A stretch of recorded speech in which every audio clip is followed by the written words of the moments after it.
Thanks for joining us today here on America's Retirement Headquarters, home of the Retirement Guys Formula and America's Medicare Associates with Nolan Baker and Scott Kirschner and myself. My name is Chris Swan. Whether you're tuning in for the first time today or you've been with us for a while here, we really do appreciate you taking the time out of your day to spend with us.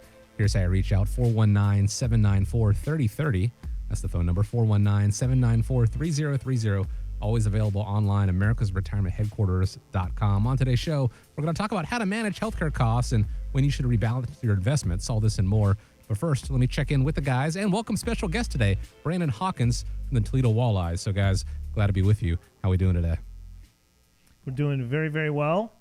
We are supporting our local walleye team, wearing our jerseys here, or maybe just Nolan and I are walleye hockey wannabes, right? Yeah, I love Toledo Walleyes. You know, it's always a good time down there. And, we went from summer here in Northwest Ohio to instantaneously fall. So that does talk about hockey season's coming up. And my youngest is playing pre-postseason right now for the Toledo Cherokee. And so we're spending most weekends in hockey. Last weekend he was out in South Bend. So something that was cool is he got to play on Notre Dame, the Big Ice. Oh, wow, that's cool. Yeah, so he had a great time, scored a goal playing off of defense, and was sitting up in front of the net playing where he's supposed to be, and it worked out really well. So things are good. That's awesome. But thanks. I appreciate you joining us, Brandon. It's great to have you here, and good to have you come in and talk a little bit about hockey and an upcoming event that we have coming up. So for those of you that have been listening in, if you haven't listened recently, what you may not be aware of is next week, that's October 5th, over at the Perrysburg Hilton Garden Inn at 6 p.m., we are going to be having an incredible event. It is our semi-annual economic update. We've got all the details and registration information. It's on our website at americasretirementheadquarters.com. You can click on the events tab and you can come out to that event. But, we're going to be talking about the economy. We'll be talking about the markets, be talking about the midterm elections. And in addition to that, we also have, two players from the Toledo Walleye going to be talking about the discipline, the teamwork, and the skills that it takes to make sure that you get up and every day play to win, which is what we absolutely do for our clients. So if you haven't registered yet, again, October 5th, you can come out, get hyped up for the Toledo Walleye season that's going to be coming out. Meet some of the players and have an excellent opportunity. But thanks for taking time, Brandon, to come join us for a little bit. No problem at all. Happy to be here. Yeah, absolutely. So, when we look at hockey, my kids, I think, have been playing hockey since they could walk. Is about how long it seems like we've been in hockey season. You've gone along from, all different types of ages and different types of positions and plays. Why don't you maybe start with, tell us a little bit about your background and, where you're at today with the Walleyes, what you did prior to the Walleyes, and, what your experience is in hockey.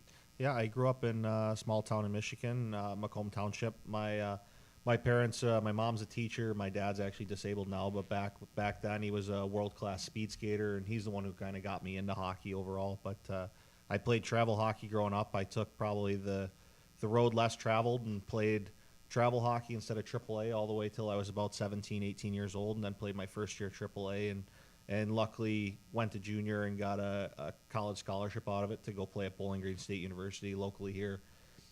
Played 2 years there and then transferred to Northeastern out in Boston. And luckily, I get to play this game for a living, and I couldn't be more excited about it. Yeah, good stuff. And, even BGSU hockey is a great time to go down Absolutely. there. My oldest son, he's down there at BGSU. He's not playing hockey anymore. He's really kind of busy with his college life and plugging in there. But I think one of the things that I'd ask you, that's been one of the debates that I have. So Andrew was either center or left wing, right? It's kind of the position he played. So really it's an offensive position that he played. My youngest son, Carter, who's still playing for the Cherokee, and then he'll play for Anthony Wayne High School hockey. He's a defensive man. And the old mantra is defense wins champions. And I'd start off maybe by asking you that question. What do you think of that old mantra? So I agree to it to a certain extent, because in the end, defense might win championships, but you can't win games without goals. Got to put pucks in net. Yeah, absolutely. Plain and simple. And I played for a coach growing up that his idea was first 1 to 10 wins, so he'd rather win 10-9 than win 1-0. So I've always been on both sides of it. I've played for coaches that want to be super defensive. I've played for coaches that want to be super offensive. But I do agree, if you have a great defensive lineup, you're going to have a better chance at winning. Yeah, 10 to win, I'd agree. There's, like high school hockey, if you're out there playing on the ice and you're getting scored on and they're up 10 on you, it's pretty much game over. Right. So it's a bad way to kind of head home, if you will. And I guess what I've learned from watching my boys play hockey, I think, is, as you point out, you've got to have a great defense, but you got to be putting shots on goal. You got to have offense out there playing as well. So, to me, both are kind of important. And a lot of our listeners, you listen to the show and we talk, financial concepts. We talk about, health and wellness and really tying it all together. And I think those same principles can be applied when it, comes to winning and investing. If we look at the economy this year, the market's been, kind of wild and crazy. It's had some major downturns. And so, this year it's good to have some defense in place. It's good to not get, punched in the gut too many times or punched in the face. At the same time, you've got to be ready to pounce to go back on offense and be able to take advantage of, when things are good. But having that defense can help you avoid the big losses. And again, being in a position to not sit back and just watch the game go by. I was also thinking about, when times are tough, like a lot of investors are thinking, economy's tough right now and you feel like you're going to lose. I've been to so many different games and, after the game, we always get done with the kids and, I'll ask my son in the car, how'd you think you did, right? Mm-hmm. He's pretty much a straight shooter. He'll tell it like it is. And sometimes you can literally see the kids give up. Yep. But when you're playing the game, what would you say are some of the things that you do? How do you keep your mind? How do you keep your body? How do you stay in the game when you feel like, times are tough and you're going to lose? Well, first of all, those long car rides with the kids after the game, I've had a few of those.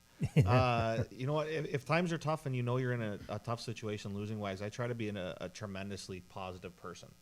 That's how I was raised. I thrive on a motto called paradise every day. No matter what goes on in my life, I try to live in paradise.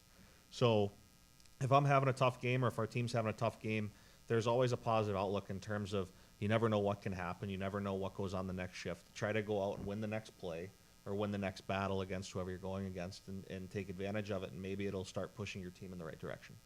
Yeah, I would say, Scott, with your daughter, she played, softball and baseball. And what about those type of conversations? What were some of those conversations you had with your daughter about?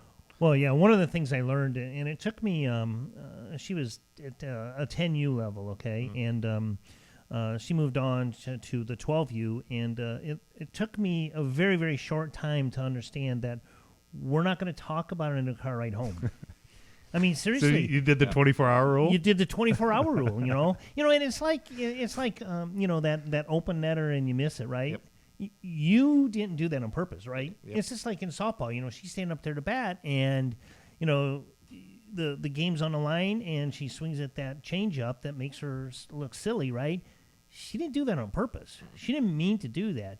So I really quickly figured out that I know she's beating herself up. I don't need to rehash that with her, So we kind of eliminated that. But, one of the things for her, because she played some big-time colleges, Alabama and Missouri and some of these big schools, and we're talking a MAC school, right? And there were games where they were 13. Well, she played LSU and it was 21-0. Yeah. How and I love what you said, Brandon. It's every day's paradise. You have to make that your motto and keep that in the back of your mind, because there's going to be games where you just don't have it, man. You're just out of it, and the other team is just hitting everything from all over the ice, right? Yep. So I play with a teammate. His name's Mitchell Hurd. Everybody's probably heard of him before.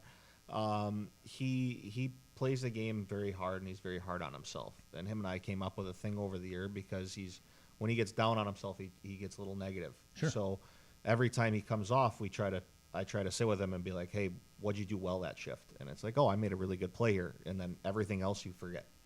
And you just move on to the next thing and try to take that positivity and move on to the next level, and it helps a ton. As a teammate, and I know all of the guys sitting on the sideline or on the bench over there, when he comes off the ice and he's hanging his head and he's beating himself up. Yep. I mean, if you guys are struggling, that's an opportunity for everybody to get down on themselves, Yep. and I mean that just is like a cancer breeding through the whole team. Yep, And that's going to be tough. That's why I try to go the complete opposite direction. Oh, yeah, absolutely. If you can pick up a teammate and kind of pick up guys around you, you're gonna do well in life no matter where you are.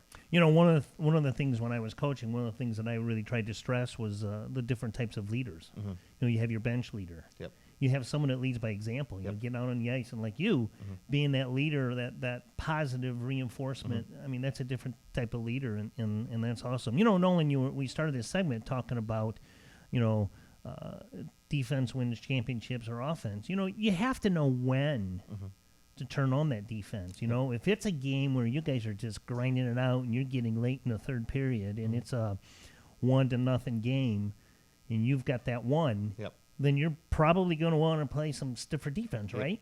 Yep. But if it's a shootout and you're behind, then you're going to be aggressive on offense. And it's kind of like, you know, with the investments, when the market's down, it might be an opportunity to buy in at that lower level. Well, it's a valid point because giving up literally gives you no chances of winning. None. I mean, and I think anybody who's listening, we've seen our kids or seen games where it was down and out and it seems like nothing's going to happen to change this, but something becomes alive in the team and they turn things around and they go from a situation, had they just gave up with no chances of winning, you know, they were able to kind of turn it around. And that's a painful lesson that many investors, you know, make when they let the market go down and then the market, you know, puts them in a situation where they get out of the market, they get out of the game.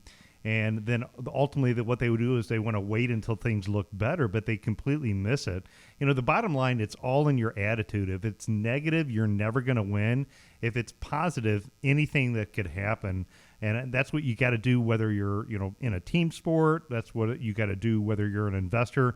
You know, those same type of things apply to today's principles. And, you know, for those of you that are just tuning into the radio or the show today, again, you know, we're joined by Brandon Hawkins from the Toledo Walleye. We're talking about every day you play to win. And we've got an upcoming economic summit. So if you're as hyped as we are about upcoming Toledo Walleye hockey, what I would encourage you to do is come out to our economic update. It's next Wednesday. It's October 5th. It's going to be at the Hilton Garden Inn in Perrysburg, where we've got Brandon and his teammates going to be out. Gordy going to be talking about some of the key things that we're talking about as far as discipline, what's the skills that it takes to win. We'd love to have you join us. You can register if you go to our website, americasretirementheadquarters.com. Click on the events tab. Come on out. Cheer on not only Toledo Walleye team, but also get some good economic updates. So we went to lunch last week, and Jeremy at our office, I think you've talked to him once or twice. He's probably a bigger hockey nut than I am. Yep. I mean, he loves hockey. He's got, you know, he's hosting some families right now for the Cherokee. Yep. And we were talking about things, and I was asking him, you know, what are the type of things that we should be talking about today? One of the things that he asked, and I'll ask you this question. So prior to game, in, you know, our high school team or even postseason, they're always looking at film, and they're always talking about here's the different plays to run. Yep. So whether it's a penalty kill play or whether it's, you know, an offensive play, you've got your plays to run. One of the things that I've noticed this year, you know, when you have the pre-post seasons, they're combining schools, you know, so you can't have more than 5 players from one school on a Right. team. So we get some players from this school and that school. And what I've noticed this year that I've not noticed before is that each school has a little bit of a different play that they run for like a penalty kill. Yep. They're not all identical. Yep.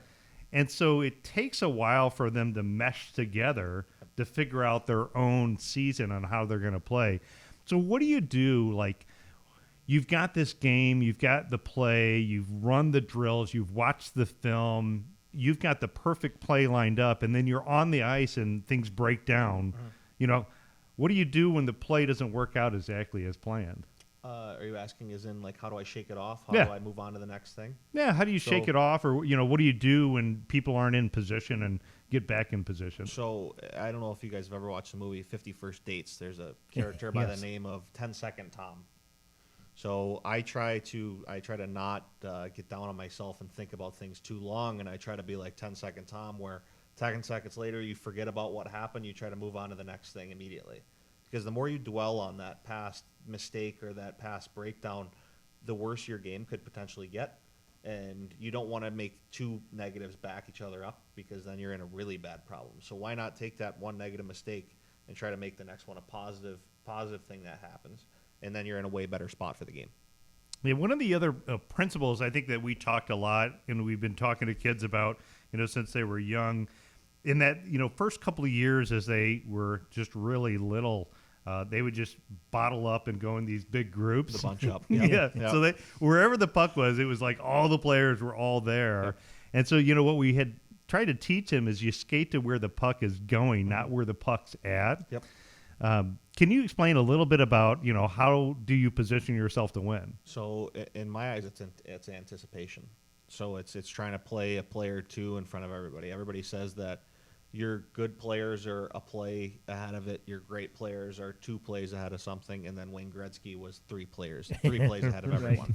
So in order for myself to be 2 plays ahead of something, I have to be so ready for what that other team does. That film helps. The study of what they do in their games, the study of what I need to do to be 100% at my game will put me in a position that no matter what, I'll have a good chance to succeed, but it all comes back on me. Yeah, that's, again, I think another thing that you see a lot of investors in the market, they call that the herd mentality. Mm-hmm. They actually are still like those kids where they herd all together with what's happening right now in the market, and they're not thinking about that next play, 2 plays ahead or even 3 plays ahead to be really thinking about it. And, if you're looking at today's economy, you're looking at the market, that's part of the challenge of when it comes to investing. It's not always as clear as where the puck's going to go. Yep. Sometimes where the puck's going to go, but what I do know is that if you're sitting behind the net, it's pretty much a sure way that you're not in position to win. You're not going to have the chance. So the way that Carter scored last weekend is he was set up in front of the net. Yep. Nobody was boxing him out of the net, and puck got tossed to him. He was in the right spot, in the right position, thinking ahead of where to be. Yep. In investing, what you can do is you can use history as a guideline to make some educated decisions about the future, So this year it's tough, but we've seen tough times again.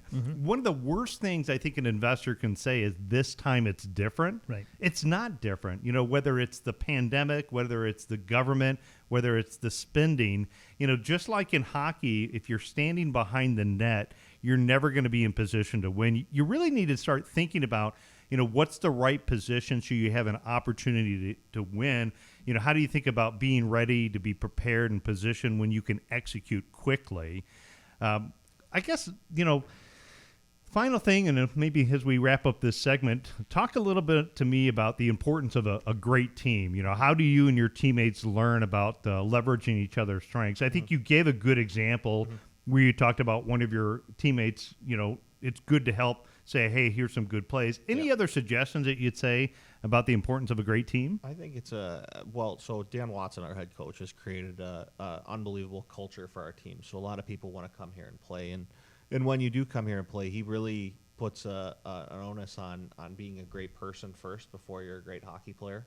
So if you have a great group of guys that come into a locker room, and usually if you have great people, they're going to find each other and they're going to mesh pretty well. So in the end, with you putting the perfect group of people, that might not be the idea, but if you take a big group of positive, like-minded people in the same area, they're going to do well together. And I think that's what Walleyes has done really well for us is he brings people that want to be positive. They want to do well together. They want to get better. And in a way, we always win because of it. And it really helps our team culture. Yeah, it definitely goes back to that positive attitude. Yeah, I'd say in final thoughts for today in this segment, one thing that I would say is it's easy to get caught up in one game, but the real focus should be on the season. Yep. And, you guys have, I think, an incredible season coming up. I think, whenever I go to a game, it's always great to watch a win, but it's not every day is not a win. Yep. So, I mean, you always want to focus on that game and focus on the season itself, but the thing I've been taught my entire life is one shift, one game. Like, that's how you go at things. So your next shift is your most important move. And if you don't have a great shift, well, guess what? You get to have another one in a minute and a half. So go try to make the best of that one. And if you make the best out of all those shifts and it ends up in a game, well, guess what? You're going to have more wins. And if that happens throughout the entire season, hopefully you have a great season because of it. I do have one question for you, and I know we're coming up at the end of this segment, but being at BGSU when you were in the locker room, I mean, that's got to be pretty humbling to be in that locker room. I don't know how old you are, but I know you're not as old as... I'm 28. 28, okay. So I remember the 1980 Olympic team, Yep. Mike Eruzione, and a lot of the guys that came out of Bowling Green, Yep. and actually... It was a phenomenal win. Yep. Is there anything in the locker room? Is there any history or anything there that they tell you guys that are coming in there and playing? Is there anything there? So there's actually, when you walk into the rink, and it might have changed since I've been there, but when you walk into the rink in the back entrance, the players' entrance, and you make a left into the team lounge, it actually has all the players, past and present, and the big onus is there's a big spot where the Olympians played. Yeah. So it's like you're coming in and there's a lot of shoes to fill because you understand the history behind the program. And before we got there, or before I got there, the seasons prior is they were really building the program back up to what it is now. And the whole thing there was to try to get 20 wins every season, and that was what we did and what we tried to do. But it was really because of how much history is in that place, and we all wanted There's no doubt. The big motto there is leaving it better than you found it. Yeah. And if you do that in that place, and everyone's going to be proud of you no matter what. Well, it's like what you said, Nolan and Brandon, about the team. I mean, think about all of the different people that came together to pull off that miracle on ice, and I mean that was pretty awesome. Yeah, they have their big thing there is YCAGF, which is you create a greater future. Awesome. If you do that as a team, the whole place is going to love you no matter what. Well, Brandon, I really appreciate you coming out. We look forward to having you out next week at our Economic Summit, and also throughout the entire season. Just look for us. So we'll, along with all of our Northwest Ohio folks, be cheering you on, and hopefully you have a great season. And I appreciate you coming, taking some time to share with us today a little bit about ideas on how to play every day to win. I appreciate it. I can't wait. I can't wait for the season to start. If you guys ever see me out in public or anything like that, please say hi. I would like to think I'm a very nice human being, so it's I always like meeting new people and meeting as many people as I can from this area. I love it here. Again, if you've got the time coming up next Wednesday, October 5th, join the team at America's Retirement Headquarters at the upcoming semi-annual Economic Summit at the Perrysburg Hilton Garden Inn. You can get more information, including how to go and reserve your space, americasretirementheadquarters.com. Just click on the events tab there. Maybe you're preparing for a great season yourself, the retirement, and to do that, you want to surround yourself with a great team. And I dare say, if I can editorialize here, because I always have to turn the conversation back to what we do, the team at America's Retirement Headquarters, they're pretty good at this, over 75 years of combined industry experience getting people to, through, and beyond retirement. So americasretirementheadquarters.com is the website. Find out more about the team there. You can go and reserve your space for the upcoming Economic Summit as well.